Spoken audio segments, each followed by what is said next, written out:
Hello students, welcome to my class. I, Dr. Swati Pandya, welcomes you.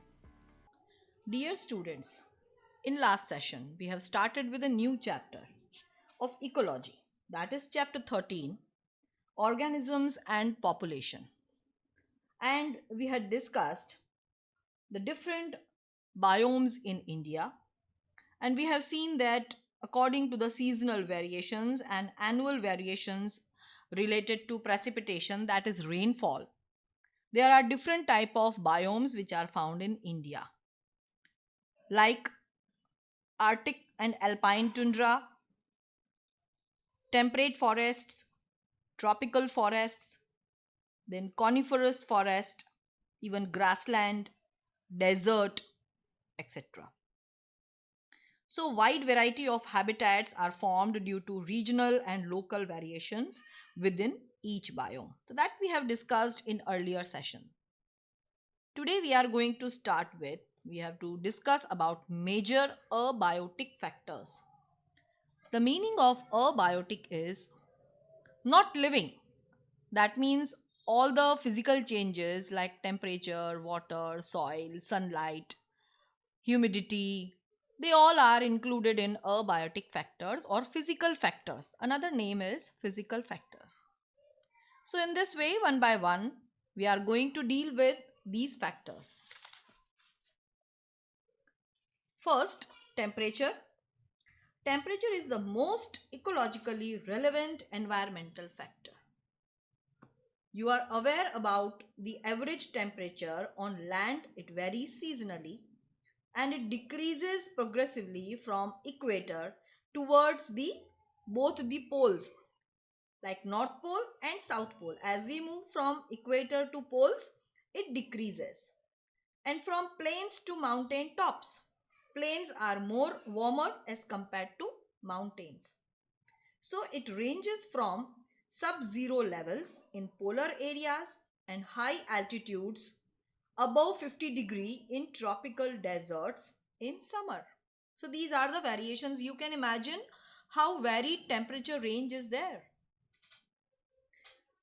However, unique habitats such as thermal springs and deep sea hydrothermal vents where average temperature exceeds beyond 100 degree also.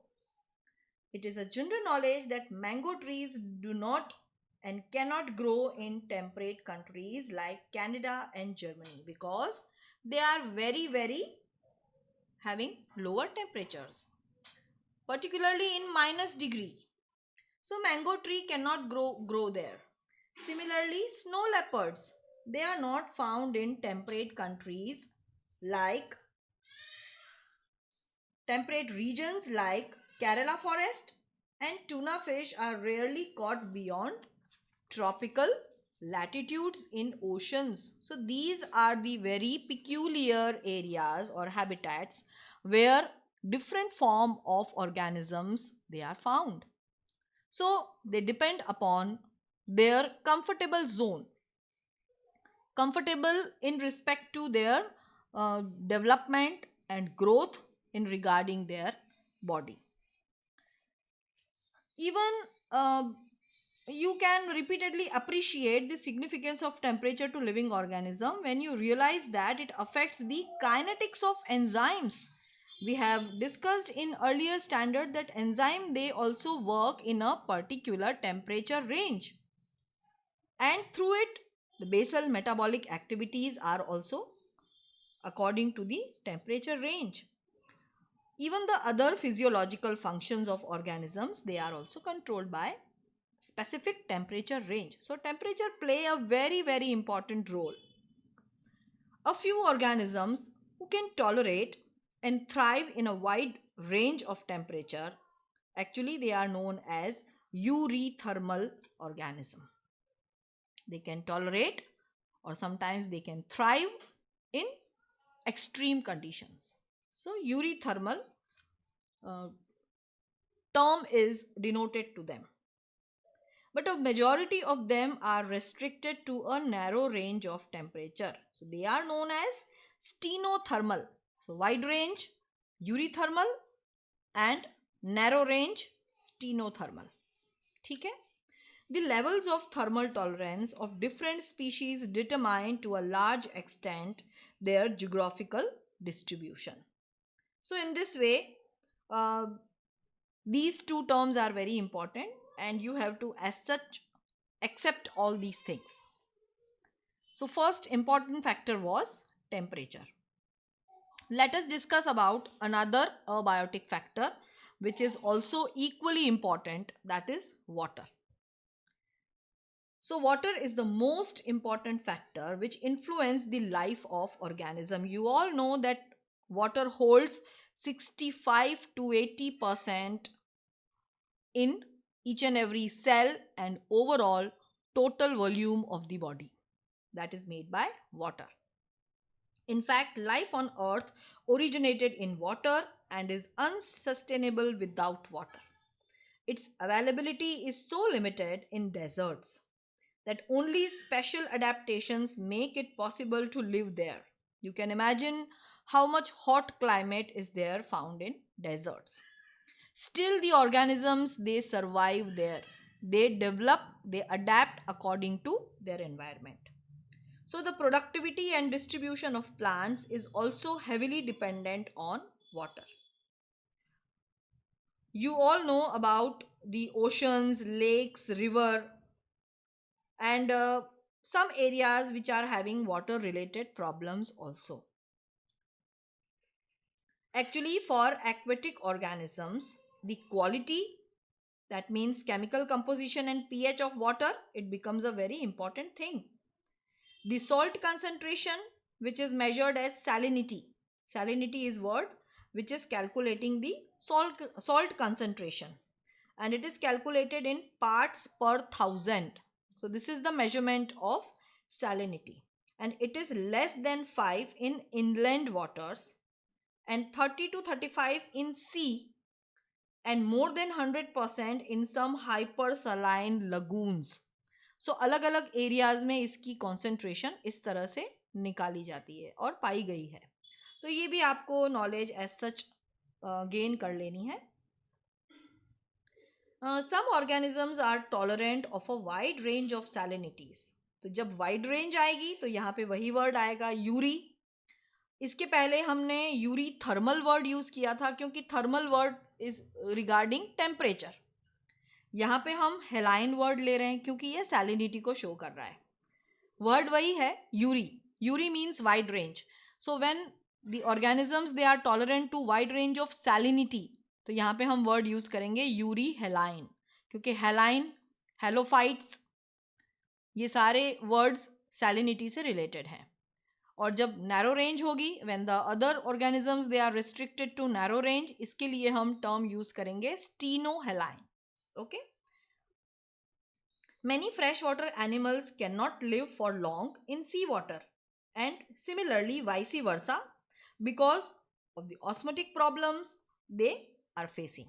तो इस तरह से अलग अलग abiotic factors organisms पे affect करते हैं. Now next factor हम लेते हैं light. You all know light is a very very very important factor. Since plants they produce food through photosynthesis, which is a process which is only possible when sunlight is available. Okay, we all know that the importance of light for living organism is very very much, particularly to autotrophic organism जिसमें plants included हैं. Many species of small plants like herbs and shrubs growing in forest are adapted to photosynthesis optimally under very low light also, because they are constantly overshadowed by tall trees. तो वो उससे adapted होते हैं कि कम light मिल रही है तो भी वो अपना फोटोसिंथेसिस कैरी ऑन कर सकते हैं.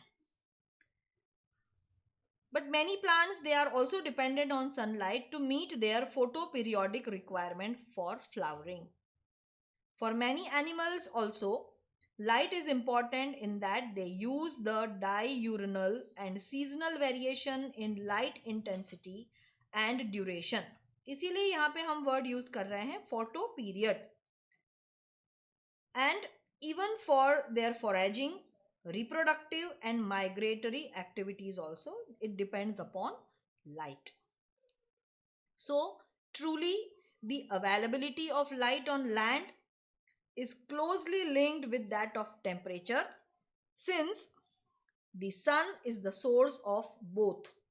But deep in oceans, that means beyond 500 meters, the environment is very, very dark, and its inhabitants are not aware of the sun.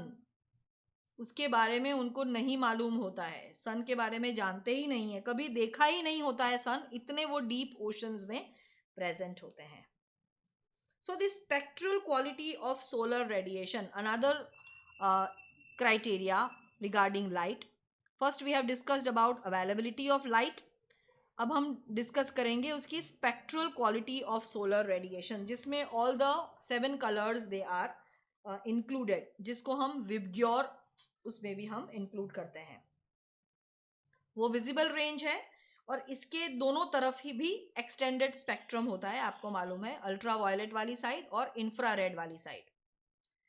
Here the UV component of the spectrum is harmful to many organisms, while not all the color components of visible spectrum are available for marine plants which are living at different depths of the ocean.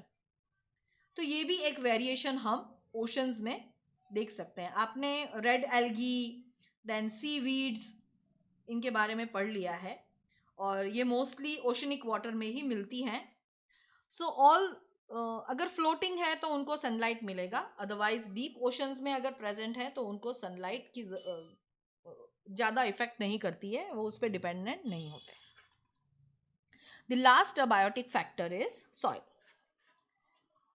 But obviously soil is present on the terrestrial land, तो इसी climatic condition की हम बात करेंगे. And the nature and properties of soil in different places they also very, differ करती हैं.